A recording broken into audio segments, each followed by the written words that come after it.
اعوذ باللہ من الشیطان الرجیم بسم اللہ الرحمن الرحیم سورۃ المائدہ آیت نمبر 3 حرمت حرام کیے گئے ہیں علیکم تم پر حرام کیے گئے ہیں کیا حرام کیے گئے ہیں المیتہ مردار والدم اور خون واللحم اور گوشت الخنزیرہ سور کا وما اور جس پر اہل ذبح کرتے وقت لیا جائے لغیر اللہ بھی غیر اللہ کا نام اور تم پر حرام کیے گئے ہیں۔ پہلے یہاں تک تفسیر دیکھ لیتے ہیں کہ کیا حرام کیے گئے ہیں۔ یہاں سے حرام جانوروں کا ذکر شروع ہو رہا ہے جن کی طرف اس سورت کی آیت نمبر 1 میں اشارہ کیا گیا تھا۔ پہلا مردار، وہ مرا ہوا جانور جس کو شرعی طریقے سے ذبح نہ کیا گیا ہو۔ نمبر 2، بہا ہوا خون، وہ خون جو ذبح کے وقت بہتا ہے۔ خنزیر، اس کے متعلق تفصیلات اس حاشیہ کے آخر میں ملاحظہ کریں۔ نمبر 4، وہ جانور جس کو ذبح کرتے وقت اللہ کے نام کے بجائے غیر اللہ کا نام لیا گیا ہو یا اس کے ذبح کرنے میں غیر اللہ کی عبادت مقصود ہو، یعنی اس کو ذبح کیا گیا ہے اور جو ذبح کرنے کا مقصد تھا وہ اللہ کے سوا کسی اور کی عبادت تھا، تو ایسے جانوروں کا گوشت کھانا حرام ہے، کیونکہ مشرکین لات و عزیٰ کے نام سے ذبح کیا کرتے تھے، اور اگر اللہ تعالیٰ کے نام سے ذبح کیا جائے اور غیر اللہ کی عبادت مقصود نہ ہو تو ایسے جانور کا گوشت کھانا حلال ہے، اگرچہ صدقہ، حقیقہ، ولیمہ، قربانی، ایصال ثواب کے لیے اسے کسی بھی نام سے پکارا جائے، حتیٰ کہ بتوں کے نام پر چھوڑے ہوئے جانور بھی اگر اہل ایمان کو مال غنیمت کی صورت میں مل جائیں اور وہ انہیں اللہ کے نام کے ساتھ ذبح کر دیں تو ان کا کھانا بھی حلال ہے۔ نمبر 5، وہ جانور، اچھا آپ جو پڑھ لیتے ہیں نیکسٹ جو آگے آپ کا ترجمہ ہے، ترجمہ ہم پھر نیکسٹ پڑھیں گے، آپ وہ جو آپ کی اسی آیت کا نیکسٹ کا ترجمہ ہے نا وہ ادھر تفسیر میں بیان کیا جا رہا ہے۔ نمبر 5 ہے وہ جانور جو گلا گھونٹنے یا گھٹنے سے مر جائے۔ نمبر 6، پتھر یا لاٹھی وغیرہ لگنے سے مرا ہوا جانور۔ نمبر 7، بلندی سے گرا ہوا مرا ہوا جانور۔ نمبر 8، جو جانور کسی اور جانور یا چیز کی ٹکر سے مر جائے۔ نمبر 9، جس جانور کو کسی درندے نے چیر پھاڑ کر مار ڈالا ہو۔ نوٹ: آخری 5 قسم کے جانور یعنی نمبر 5 سے نمبر 9 تک کے جانور اگر زندہ حالت میں مل جائیں اور انہیں شرعی طریقے سے ذبح کر لیا جائے تو ان کا کھانا حلال ہے۔ نمبر 10، وہ جانور بھی حرام ہیں جو نصب پر ذبح کیے گئے ہوں۔ نصب سے مراد وہ پتھر ہیں جن کی زمانہ جاہلیت میں عبادت کی جاتی تھی اور ان نصب پتھروں کے لیے جانور بھی ذبح کیے جاتے تھے، اور اس سے مراد ہر ایسی جگہ بھی ہو سکتی ہے جو مشرکانہ رسوم کی ادائیگی کے لیے مخصوص ہے، یعنی جو ایسی جگہ پر کسی جانور کو کر رہے ہیں ذبح جو کسی غیر اللہ کی عبادت جب مشرک کاموں کے لیے استعمال کی جاتی ہے تو وہ جانور بھی حلال نہیں ہے۔ نمبر 11، مشرکین جب کوئی کام کرنے کا ارادہ کرتے تو کسی برتن یا کپڑے میں 3 تیر ڈالتے، ایک پر لکھا ہوتا میرے رب نے مجھے حکم دیا، دوسرے پر لکھا ہوتا میرے رب نے مجھے منع فرمایا، اور تیسرا خالی ہوتا، پھر آنکھیں بند کر کر ہاتھ ڈالتے اور ایک تیر نکالتے، اگر حکم والا تیر نکلتا تو کام کرتے، اگر تیر نہیں والا تیر نکلتا تو اس کام سے رک جاتے، اور اگر خالی تیر نکلتا تو دوبارہ یہی کارروائی کرتے۔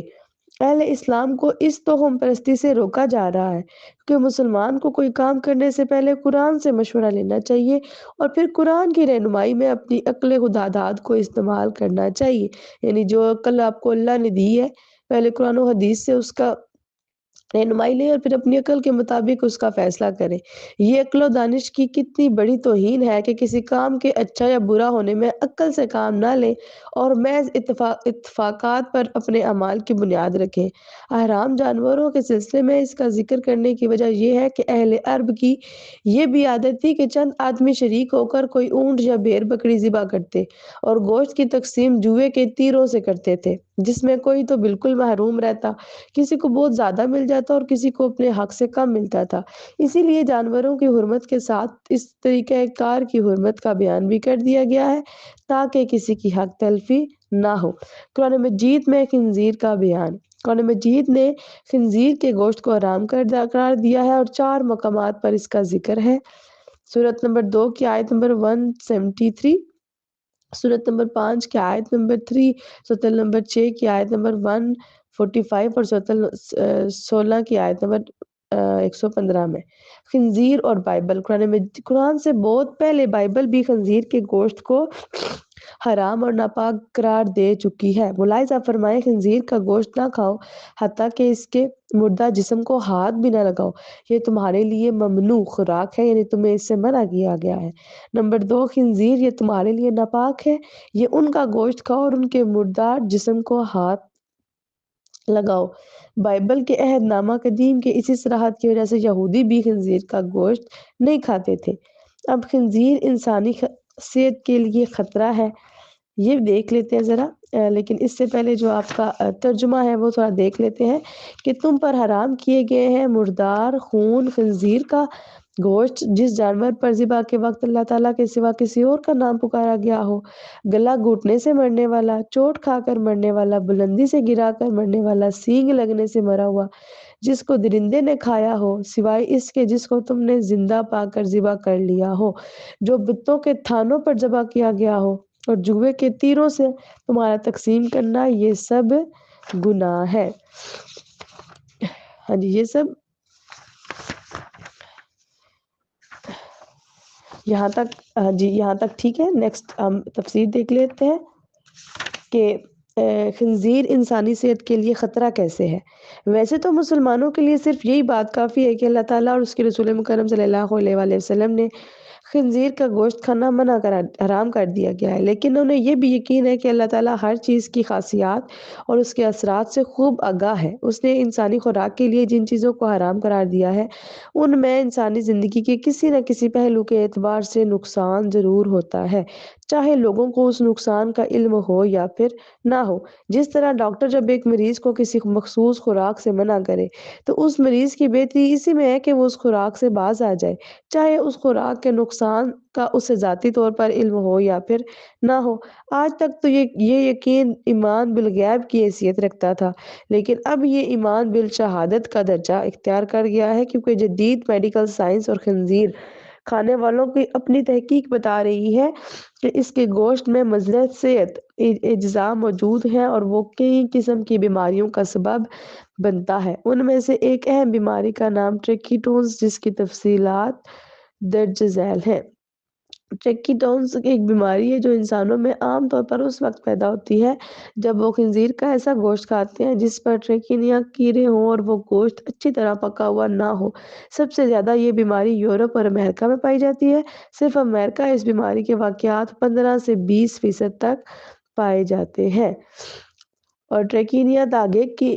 طرح باریک کیڑے ہیں جس سے ٹریکیٹوز بیماری جنم لیتی ہے۔ ان کیڑوں کا اصل مقام تو چوہوں کا جسم ہے، مگر خنزیر کے گوشت میں بھی اثر پائے جاتے ہیں۔ جب کوئی انسان اس چوہے یا خنزیر کا گوشت کھاتا ہے تو یہ کیڑے اس کے جسم میں منتقل ہو کر اس بیماری کو تقویت پہنچاتے ہیں، یعنی اس بیماری کو مزید بڑھاتے ہیں۔ یہاں پر ایک بڑی دلچسپ بات یہ ہے کہ یہ کیڑے جب تک اپنی اصلی مقام یعنی چوہے یا خنزیر کے گوشت میں رہتے ہیں تو ان چوہے یا خنزیر کے جسموں میں بیماری کا باعث نہیں بنتے،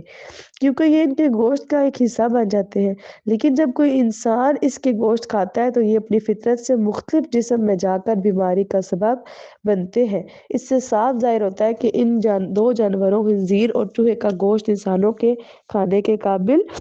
نہیں ہے۔ خنزیر اور اخلاقی بگاڑ۔ خنزیر کو پالنے اور اس کا گوشت کھانے سے نہ صرف یہ کہ انسانی جسم مختلف بیماریوں کا شکار ہو جاتا ہے، بلکہ روح انسانی بھی اس کے اثرات